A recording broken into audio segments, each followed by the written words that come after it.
Hey, we're back. Good morning, local time. Good morning. Good morning. Good morning. Good morning. How are you? Yeah, I'm good. Little bit, little bit kind of down about what's happening at the moment, and just in general, like there just seems to be quite a lot of negative sentiment around, like more so than usual. But there's things are happening in the space, we kind of had a chat about what we must chat about this morning, and I mean, I was just looking at some charts and it's like shit coins are flying, bro. How's things on your side?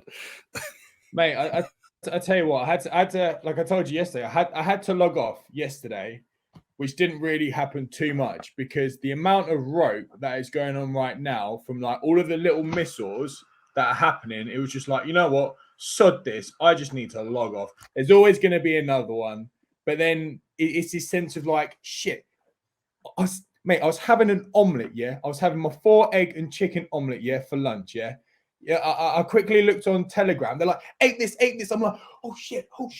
You start logging on, like then you're trying to log onto the computer, but your internet's lagging because it's got a shit connection here, and then you see this chart and it's already at 3 million. I'm like, what the fudge sticks? I'm like, bro, why is this at 3 million? He's like, bro, check out my bag. His bag at the time was about 50k. Homeboy's bag this morning is 150k. He made 150k in freaking 24 hours. Wow. But he hasn't hit the exit button. So technically, it's not 150k. And we said this, it's not 150k until that shitcoin has been turned into either Ethereum or USDC. So that's, I mean, I wanted to chat about that this morning as part of our kind of like Friday roundup. I mean, we'll get to that. Let's just chat about just in general where we're at, with the market and what's happening out there. It seems like obviously SPX is in charge. We don't profess to have any idea what's going on with the macro thing. That's why we bring guests in.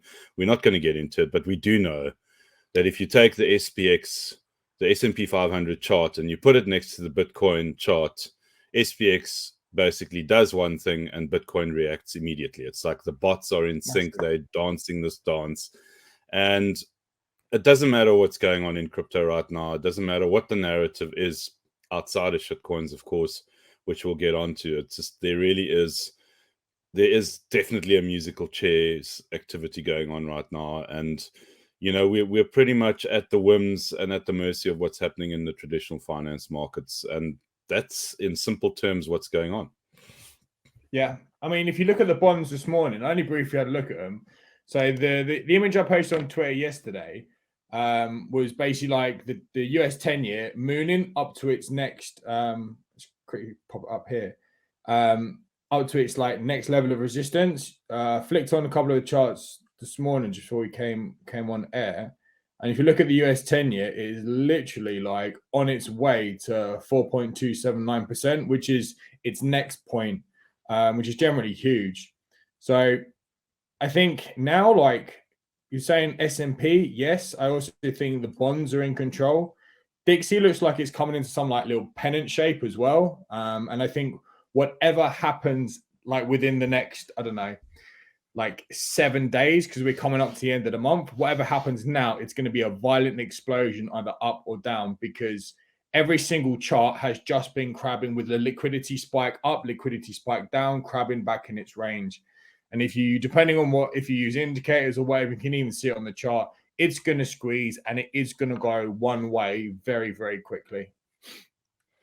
And obviously, like you say, liquidity is a major problem. I was actually chatting to a couple of like very successful traders. I mean, there's not many of them, but I was speaking to 2 of them yesterday who are in all intents and purposes just completely killing this market at the moment, because they are very good at following that liquidity trail, following those resistance points, support points. I mean, we've been crabbing pretty much in a 3% range at the moment.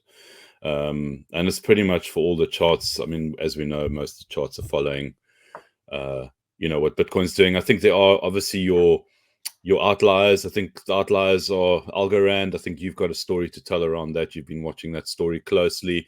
Sushi's also been doing some interesting stuff. Yeah, I mean, it's kind of like got its own thing going at the moment, which I found quite interesting. I think it's got something to do with, like, from a narrative perspective. I suspect that like Sushi's got a little bit of a okay, so it's actually kind of like gone against the trend that it had going. You could see like it was actually like on a little bit of an upward trajectory, but it keeps on doing like these retests. But it's very different to, you know, what you're seeing in the other charts. And I suspect that the whole layer zero thing has got something to do with what's happening with Sushi at the moment, because I know that Sushi's playing quite a big role, you know, around the layer zero, providing the mechanisms for the liquidity on those, you know, those communication protocols. You know, people call it cross-chain, but it's not really cross-chain beyond the communication, you know, aspect that layer zero has. We're going to be covering a bit of the layer zero. Well, not a bit. We're going to go into it quite a bit. I'm actually busy with some kind of like idiot's guides to what layer zero is, because there's a lot of miscommunication in the marketplace right now in terms of what layer zero is. What is but it? we can get into that. We can get into that as well after kind of just looking at the market. So just what's happening with Algorand? I think you, like you said, I think you've been watching it quite closely. What's the story there? So I've been watching it. So one of my good friends, he's a massive maxi of this, and he's had like a bag since it was like $3 pre bull run. And then in the bull run, it flew up to about $165. And then it just, you know, like everything, there wasn't really much being built on it then. So it come crashing down. So EGLD, that's it. That's cool. And like they've got their conference coming up on the 3rd and the 4th of November, and very similar to what happened with Atom. This is very interesting. This has had like its huge run up, and what we can see was there's just been so much strength even through someone like the negativity and the dips that have happened in Bitcoin. So if you'd have gone long down at the bottom, you'd have made a massive return. And then if you managed to catch that little dip there as well, huge. Now, I don't know why I didn't think of this earlier, because it's so obvious. It's like, well, yes, there's a conference, but the reason it's being propped up, there has to be something big coming. And today they announced a strategic partnership with Mastercard, which is huge, which is absolutely massive. Did Mastercard confirm? Did Mastercard confirm that partnership? It's on Twitter, therefore true. Yeah. No, but I mean, that's what happens. I think we just also need to be cautious that a lot of these projects make announcements that, you know, that they're going to be doing X, Y, and Z with whoever, and it's not really something that's going to happen. That's why, I mean, we just need to check that. But I think with regards to these guys, I mean, they're not likely to bullshit. You know what I mean? It's like, I think there's just too much at stake for them. So, that's interesting. That's very interesting. So, I mean, there are still opportunities in this market. It's just a question as to whether you're aware of them and, you know, you're out looking for them. Yeah. Have you taken a look at the East chart at all? A little bit, not huge. It's just crabbing. Yeah, it's doing the same, isn't it? It's just a massive squeeze coming. Yeah, this thing caught me here. I got caught with this on a wick. It was actually not a good story, but anyways, it is what it is. See, what I think is going to happen is we are much closer. I don't know what the price is on there. So we're much closer to that 1180 to 1200 mark on Ethereum, for example, compared to like where the imbalance is up higher in like the 14 to 1600 range. So in my mind, like looking at this, there's going to be a liquidity run to those lows again, because there's a huge imbalance there. Like always over here to what the 1086. Yeah. So in that region, I wouldn't be surprised if towards the end of this month at some stage that we do have like some just massive Bosch capitulation, because there's a lot of liquidity there. Like, you got to think, where are people going to be putting their stop losses? Well, stop losses are likely to be there. liquidation points of people's longs are likely to be in that range. So it's going to be a lot easier for the market maker to push the price down right now than it is to push it up, because nobody wants to buy. There's 10 of us in crypto right now that are all just like rotating cash, and that's it. Yeah, I mean, I think there was a stream yesterday with the Hero guys, and Rob Levy was saying that this is the lowest liquidity volume presence in the market that's been seen probably ever. That was yesterday, and that's pretty much where we're at the moment. It's like really is a shit show around what isn't happening from a trading perspective, obviously. So obviously it's complete risk off right now. Just coming back to what it is that you were saying here around this 1080. Well, it's actually lower. Hey, I mean, it's kind of like it's at 1,000. If you look at this kind of point here, you got essentially like taking the kind of like the benefit. So I would say it's probably just under 1,000. Yeah. I wouldn't be surprised if there's a violent wick, or even like, because if you zoom in, there's a wick that's, I think's hitting 1180-ish. So if you just go to the right, other way. So if you zoom into the little structure here, yeah, you'll see that there's that little red wick that's poking down. Now that there is a massive imbalance in the chart. So there's going to be liquidity sitting there. That's why that original wick hit it. Now, I wouldn't be surprised if that gets tested again soon, because it just makes sense. It's one of those things, like liquidity's hiding there. Market maker is on the hunt for liquidity. That is where it will go. Okay. Well, let's see how it plays out. I mean, there definitely does feel right now, from a sentiment perspective, it just seems like, if you look at the news that's out there from a traditional finance perspective, and then obviously in the crypto space, if crypto Twitter is anything to go by, it's like we haven't reached bottom yet. That's my take on it. I mean, I wish I was wrong around this. Hoping I'm wrong, but I feel like we do really need like that almost final or penultimate, like a real slap, like just, or should I say uppercut? Yeah, I think that's what's lacking at the moment, and we really need to arrive at that point. I don't think we've quite gotten there yet. I mean, it would be nice if that wasn't true. I mean, like, everyone was talking about October, and it's kind of like we're in the red at the moment. I actually had that chart up earlier. See if I can bring it up, just in terms of where we're standing, like historically. And the last 2 years are quite out of sync with what it is that we've experienced in the market in the past before, like from like the previous 10 years. And this is it here. I think that's because people are looking at the wrong chart. This isn't a normal year. This is a year of the midterms. If you look at the historical data of like an actual midterm chart, literally between. So when was the last midterm? What year was last midterm? That's a great question. I'll just follow the chart. So at the moment we have negative 1.75. Let me just refresh because it updates in real time, this chart. It's actually pretty cool. And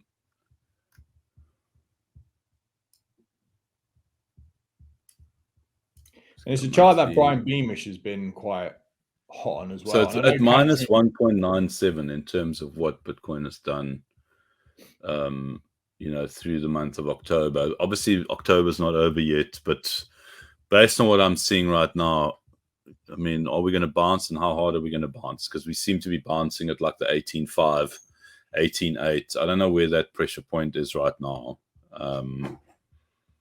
Yeah, I mean, it just depends on, yeah. Yeah, it kind of like, it depends where the market maker wants to go. So even Cantor and Clark made a really good post about it as well, of like the historical changes, the historical data that's happened over like the midterms, like pretty much since they started. Sorry, the midterm since the 40s, and it is like there is a part in October where it just absolutely nukes, and it's this thing where it almost makes sense because TradFi's harvesting for taxes because they might as well if they're at the bottom. And if they think like a midterm rally is going to come, you know, cut your losses now, wait a little bit, and then let it moonshoot. The graph that I keep posting on Twitter is towards the end of the month, so like within the next 9 days, where there's potentially going to be a massive like capitulation wick before that run into the midterms. But I don't think we've ever had a year in the midterms or a year like we are right now with war, with cold, with UK politics going down the absolute drain yesterday. I don't think that this year, even if you compare to any type in history, has been quite as bad. So you're 100% correct, and I mean it really is taking the context of what's going on into consideration when formulating an opinion around what could potentially happen. Obviously, that's what you do. I almost feel like this table is quite like it's not really useful at the moment. Yes, it's nice to see what's happened. I mean, I'm surprised July was actually a 16.8%, to be honest, like in light of what the rest of the years looked like. Do I think that we're going to have a green November? Hell no. No. I mean, just look at it. It's 3 years good, 1 year bad. We're now in that 1 year bad in October. Looks like it, eh? Still on trend. It's on trend, yeah. I mean, let's see. October. Look at November. November's like 2013, 2014, 15, 16, 17 were all greens. Then 18, 19, obviously full bear. They're reds. And then 2020 was a fantastic year. But then 2021, already this whole thing started, like we were denying it at the time. I promptly woke up in December, but most people didn't really wake up until, February, March, even though they were green months, ironically. Yeah. 2022. So my prediction is October, we're going to finish in the red, even though it is only at 2%. It could go either way. It could really easily finish in the green, but I don't think it's kind of like that September as well at 3% negative, like how ridiculous is that, yeah. And that's where the argument for Bitcoin as a hedge has come into the mix, is that at minus 3% versus the minus 30, 40 and 50% that the rest of the market's seeing at the moment is actually incredible. It's incredible. And that's where the hedge against all this fuckery is coming into the mix. It's because of that, and the guys have got a point. It's a really valid argument that Bitcoin right now has been a hedge against everything else out there. Overall for the year, I wonder what the percentage is for the year in terms of its decrease. Yeah. So you want to know what's this is a quarterly. So it's not much. I mean, it's actually 56% there. So, yeah, Q2 is like an absolute hiding, isn't it? Wow, what a shit show. Absolute shit show. Anyways, so I mean, you're looking at around 60% drawdown. So maybe it isn't a hedge. Who knows? But I think over the last 4 months, it definitely has been. Yeah, and next week you've got a lot of big news coming out. So I wouldn't be surprised if we see a lot more, red to finish the month off. So you've got options expiries. On the 28th of October, you've got core PCE price index month on month. That's going to be obviously like the big one. That's the big daddy. You've got on the on Tuesday, next Tuesday, consumer confidence as well. That'll be another one to watch out for. So big news coming next week. I mean, what's interesting about, like you look at Tesla, which was the big news for this week, like market closed, they announced slightly better than expected third quarter earnings, but the share price has tanked 6.5% since then, and it's like, that's where we're at in terms of this current market, like, shit show, is that, a company like Tesla comes forward better than expected, but the share price still tanks because it's kind of like, that's where that's where we're at. Did they give forward guidance at all? Did they what? Did they give forward guidance at all? I'm not sure. Hey, I mean, I just know that my insight into it is like better than expected earnings. Things are on track. There's like, seems like there's, and please excuse me, all the Tesla gurus out there, because I know that quite a lot of the crypto crew are big Tesla heads. Please forgive me, but I think the demand for Tesla cars is there. There's a definite demand. It's like, for all intents and purposes, Tesla's actually doing fine. And like, apparently Elon was like bullish and made bullish comments, and the whole narrative was just in line with a good story, and still the market reacted in a negative way. Yeah, which in my opinion, coming back to it, is just where we're at. It's just where we're at in the market. Good news tanks the market. Bad news tanks it harder. Yeah, tanks it harder. No, dude, it's like good news tanks the market, and bad news tanks it even harder. That's what's going on right now. Mate, I'm just waiting to be able to like plug my Tesla into like my Neuralink in the side of my head, and I can just like literally drive hands free. So, I mean, what I found interesting in the news today, just moving on, is that apparently there's going to be progress being made on this 20-month-old court case between XRP, Ripple, and the SEC. I'm by no means an XRP fan, cringeworthy at best, but what's interesting about this is that it sets a precedent, as we know that especially from an American context, precedent is set through these kind of cases, and it's going to be really interesting to see, how this thing plays out. Apparently, something really significant is coming out on Monday. Do you want to bring so the if you are interested, hey? Do you want to bring the XRP chart up, because it's looking a bit sus? It always looks sus. I think it's taking a bit of a beating. Had some fairly successful shorts on it, that, and also Carbongo. There we go. No, maybe not, Not quite what I was thinking. But do you think like people know something and they've started to sell it off a little bit? Well, this was obviously leading up to the initial part of the news that XRP was going to be hearing about SEC, and it was in their favor. That was when there was the court case in terms of what happened is that the SEC did not want certain information to be released for court scrutiny. And the Ripple Labs guys were like, no, that information needs to be made available. It's in the context of what it is that we're doing and our defense around this whole thing. And then the judge basically allowed that information to be entered into the records. And it was during this is where we saw this increase in the price around that. And then since then, it's kind of like waiting for the news. I mean, if Monday comes positive, I have absolutely no doubt that this thing will go straight back up again. Yeah.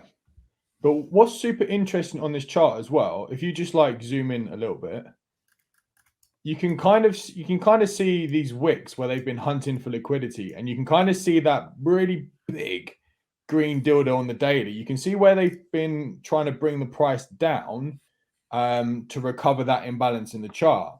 I wouldn't be surprised if like the bounce point for XRP for its next leg would be at the very bottom of that large daily candle. Or if you were to like zoom in onto a 4 hour or whatever, and you can see where imbalances are as well. But those wicks are just hunting your liquidity, dude. That's all it is. Yeah. So I managed to get a couple of these downward moves. Nothing major, but actually was quite successful with that. I still like the Hike Anashi. I think it's really cool the way it represents it, right? I mean, you can see it, so it's actually so beautiful the way that it actually draws these lines, like on the reds and the greens. Yeah, there's methods of trading the Hikanashi candles as well. It's quite interesting. Yeah. I was actually sitting with a friend of ours, Tim, last night, and we were just chatting about his method. I mean, as you and I both know, the guy's been very successful.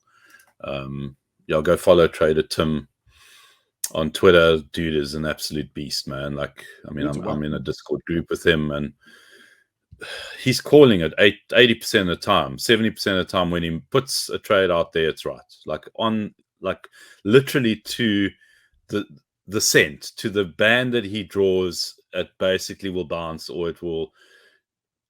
He's just unbelievable, and it's like he's got his methodology and the whole thing, and it just works. So, anyways, we were just chatting about that, and like he's big on that liquidity, like picking up where the liquidity is sitting. Where was there a reversal? Where's the support? Where's the resistance? Anyways, I mean, trading is, it's a science as much as it is an art. Okay, on to the topic that we started our discussion with. The shitcoin market right now has been very lucrative and very profitable for a lot of people out there. I think a lot of guys also getting wrecked. I mean, it is the nature of the market right now. The market is, part and parcel. It's built right now to take your money from you, but it's being taken by the select few. And, obviously you've been speaking to a few of the select few that have been making serious gains. But yeah, guys, I mean, what's happening right now, in case you don't know, like it's pump and dumps, and you've got to be mindful of how that plays out and how it can affect you. And there's a very high probability that it's going to affect you in a negative way. Yeah, agreed. Like from what I see, there's always going to be people in control of stuff like this, because there's a lot of money that inflows and outflows to it, and it is, like the example I said a little bit earlier, it's the fastest place to like make £1 million or $1 million or whatever. It's probably like the fastest place in the world in order to make 10 million, but you got to kind of like know the right people, know the right strategy, follow the right things, ape with conviction, but then also exit with conviction as well, because liquidity is always going to be an issue. And if there is a low liquidity play and you've just made like 1,000x on it, chances are there's at least 3 or 4 other people that have done the same. Now, if you're not sure what the liquidity part is, essentially it's the big pool of money of like, whatever the shitcoin is, and ETH or USDC. So let's just say there's you've got 500,000 in liquidity in a coin. The market cap is, whatever this one is. I'll actually use this as an example. An absolute monster. So there's 571k in liquidity. It's a 23 million market cap. There is guys that I know who have got in at, let's say, 30 to 50k. Now, if they've held it from 30 to 50k with a max bag, they're sitting on at least 6 figures. Now, if somebody clicks the dump button, they're going to take 6 figures out of that liquidity pool. So in theory, you could only have 5 people with max bags that could click dump right now, and then they would rinse that liquidity. So you have to be very careful. Always look at the liquidity on a microcap. And is it something that you can get out of? Just unmute your mic, dude. I'm feeling that this thing is going to hurt a whole lot of people. I think people feel like because there's huge in inverted commas participation, that this thing will bounce back up again. Normally it would. I mean, right now what I'm about to say is kind of like very contradictory to what normally happens. Normally it would like, it would do this, go down, and then go back up again, right? If Vitalik tweets again, because and like there's die as well. Okay, here's a brilliant chart. So you've got this on the daily. Just put it to the Hikanashi.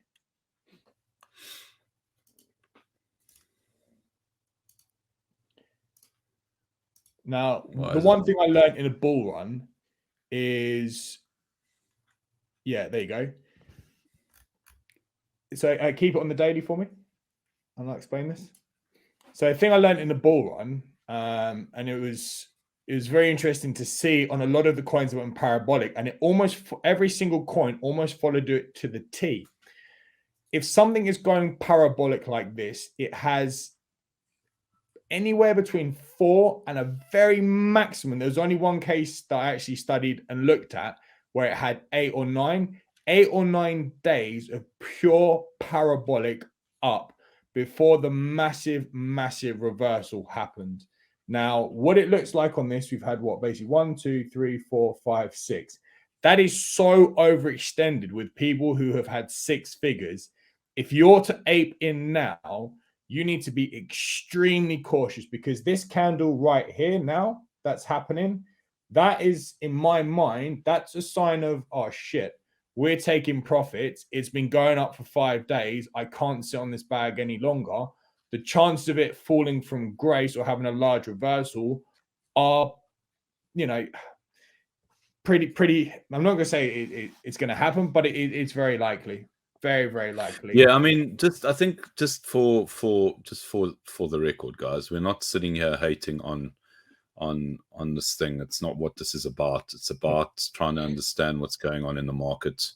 You know, what's actually underfoot, you know, and how to best navigate this thing and this kind of thing going forward, you know. So that's what we're doing right now. We really are not hating on this. Oh no, I'm really stoked for the guys that have done well in this thing, but I'm also just wanting to be mindful for the guys that are still in it, and just what to be, you know, just what to be aware of. And, you know, you guys must just know that this is what's going on. Yeah, that's what this is about. And then just, sorry, I was going to say, what you'll find as well is, if you now click onto that chart that you've got there, the die chart, which is absolutely moon shooting again. What you'll see is, and this is why the microcap space is so great, because you can actually see the rotation of capital.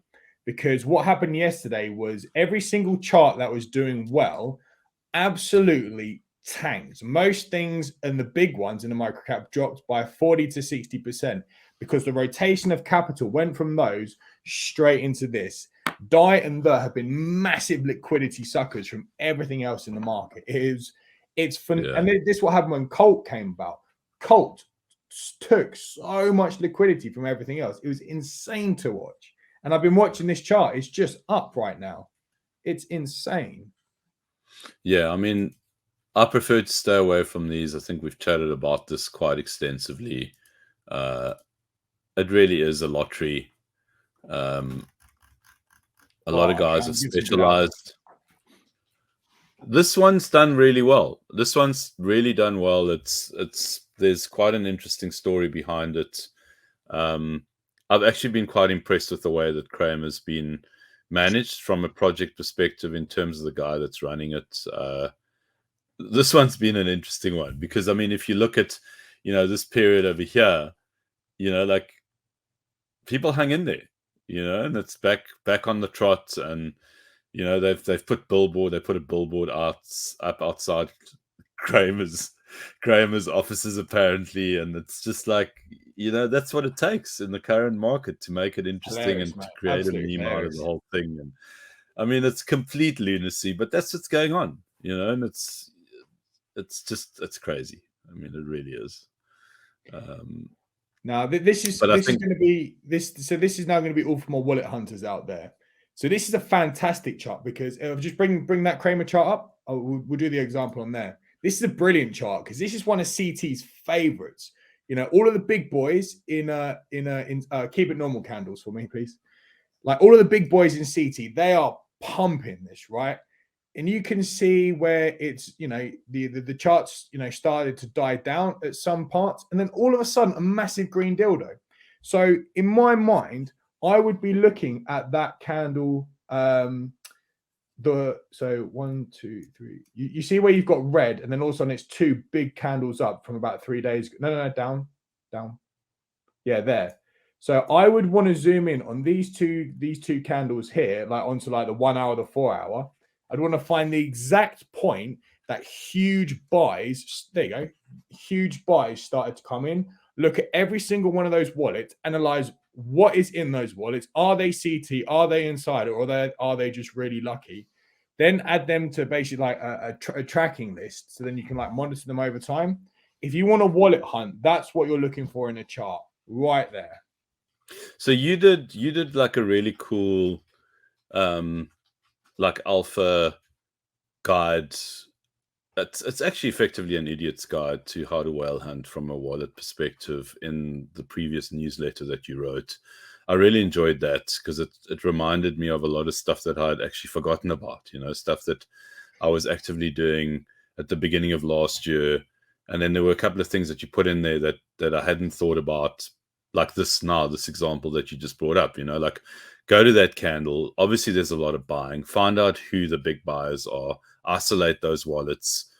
Are they wallets that are recognizable, or are they brand new wallets, or are they like high traffic wallets? I mean, I enjoyed finding the high traffic wallets where you've got named .eth wallets that have clearly put a lot of volume through their own books, and then tracking those. And I mean, you just land up getting so much alpha doing that, like what are they staking and why are they staking it? Oh, cool. He's actually getting 24% on this. And you just learn so much just from one wallet. I mean, it really is like the ultimate, wormhole. Yeah, it's crazy, but that's the alpha on that.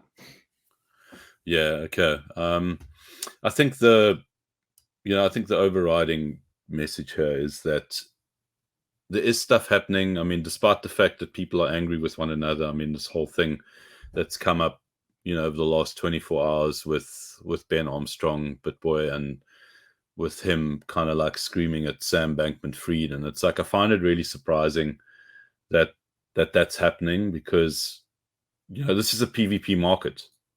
We know what's out there. We're very aware of what's happening. Why are you hating on the player?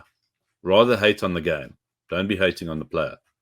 And that's what's going on right now. That's the way I see it. I mean, is it going to be an us versus the suits thing? I mean, it's been an us versus the suits thing since the beginning of time. You know what the game is. Play it to win. And if you can't win, then don't be getting angry. Yeah, I'm just going to keep reserved on a topic like that.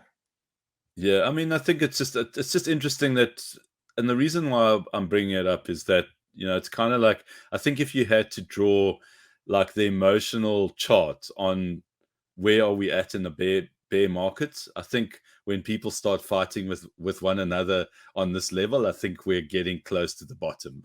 Oh yeah. Oh mate, 100%. But the thing that, okay, the video was funny, but like what he didn't need to do was bring up the dude's looks and the glasses, because if I'm right in saying he bought a Lamborghini that was too small for him at the peak of the bull run. He did. So yeah, I mean, it's the same thing. This is the point, is that it's the guy's fighting with the other guy, but he's doing the same stuff. And it's not about the individuals or the companies or the institutions. It's the game. If you've got a problem with this whole thing, then you need to go out and call out the game that's being played. Yeah. It's not the players. That's the way I see it. But on a positive note, I think just before we wrap it up, from my perspective, and I think you'll agree as well, is that, we obviously are in quite a unique position to get a different perspective on what's happening in the market. And the perspective is that, we speak to a lot of projects that are up and coming in terms of what it is that they're doing and what their plans are. And, like we look at all these roadmaps, and I find it really reassuring, despite the fact that we really are in probably one of the most trying and worst economic times probably ever, that, there is still development, there is still a lot of building that's going on, and there's still a very strong desire for people to get a product out there. And it's not just one or two, there's a lot. I mean, there's a lot going on all the ecosystems, from Solana to to Polygon to Cosmos to Ethereum, everyone's doing stuff. So yeah, it's hard out there, but there's also a lot of cool stuff going on in the background. And, you know, we've said it a million times before, just go out there and build. You know, if you aren't having a good time in the market right now, then go and do something that's going to help you be better for the future. You know, whether it's doing a trading course, whether it's doing more research, whether it's connecting with more people. There's a lot of positives that can be taken out of this really tough time. And on that bombshell, stay safe. Is that it? Cool. Thank you, sir, for joining us this morning. Or sirs and ladies.